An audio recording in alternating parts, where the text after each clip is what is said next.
এবার কিশোরগঞ্জ জেলা শহরে অবস্থিত ঐতিহাসিক পাগলা মসজিদের দান বাক্সে বরাবরের মতোই মিলল এক অদ্ভুত চিঠি, যেখানে প্রতিবারই দান বাক্স থেকে টাকা গণনার সময় নানা ধরনের চিঠি পাওয়া যায়। এবার মিলল ক্ষমতাচ্যুত সাবেক প্রধানমন্ত্রী শেখ হাসিনাকে নিয়ে লেখা একটি চিঠি। কে লিখল এই চিরকুট, কী বা লেখা আছে তাতে, বিস্তারিত দেখুন পুরো ভিডিওতে। কিশোরগঞ্জের ঐতিহাসিক পাগলা মসজিদের দান বাক্সে টাকা ও বিপুল পরিমাণ স্বর্ণ অলংকারের সঙ্গে বরাবরের মতোই পাওয়া যায় অনেক রকম চিঠি ও চিরকুট। চিরকুটগুলোর মাধ্যমে মূলত সামাজিক অবস্থা, হাস্যরস, বিদ্রূপ অথবা ব্যতিক্রমী সব আবেগ প্রকাশ করে থাকেন সারা দেশের মানুষ। তবে এই সমস্ত চিঠি অথবা চিরকুট কখনো কখনো কৌতুক মিশ্রিত হলেও এগুলো আসলে সত্যিকারের সংকট থেকে আসা মানসিক অবস্থারই বহিঃপ্রকাশ। বরাবরের মতোই এবারও সেখানে নাম পরিচয়হীন অজ্ঞাত এক ব্যক্তির একটি চিঠি সামাজিক যোগাযোগ মাধ্যমে ভাইরাল হয়েছে।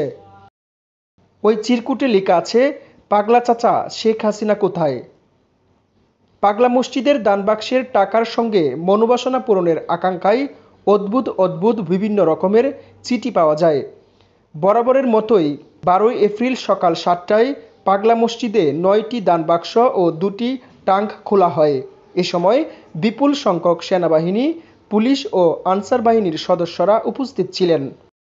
এর আগে গত বছরের 17ই আগস্ট দানবাক্সে দেয়া টাকার সঙ্গে বেশ কিছু চিঠি পাওয়া গিয়েছিল। এর মধ্যে একটি চিঠিতে নাম পরিচয়হীন একজন লিখেছিলেন, আল্লাহ শেখ হাসিনাকে তুমি তার বাবার কাছে পাঠিয়ে দাও, আমিন। তখন ওই চিঠিটি সামাজিক যোগাযোগ মাধ্যম সহ বিভিন্ন মিডিয়ায় ব্যাপক প্রচার হয়েছিল। প্রতিবারই কিশোরগঞ্জের জেলা প্রশাসক ও পাগলা মসজিদ কমিটির সভাপতির উপস্থিতিতে দান বাক্সগুলো খোলা হয়। জেলা প্রশাসক ও মসজিদ কমিটির সভাপতি গণমাধ্যমকে বলেন, আপনারা জানেন কিশোরগঞ্জের ঐতিহাসিক পাগলা মসজিদটি ধর্মপ্রাণ মুসলমানদের অন্যতম একটি জায়গা। হিন্দু, খ্রিস্টান সহ অন্য ধর্মের মানুষও এখানে দান করে থাকেন। তাদের দানের অর্থ দিয়ে একটি দৃষ্টিনন্দন মসজিদ কমপ্লেক্স করা হয় বলে জানান মসজিদ কমিটির সভাপতি সাইফুল্লাহ সাইফ। দৈনন্দিন চিত্র।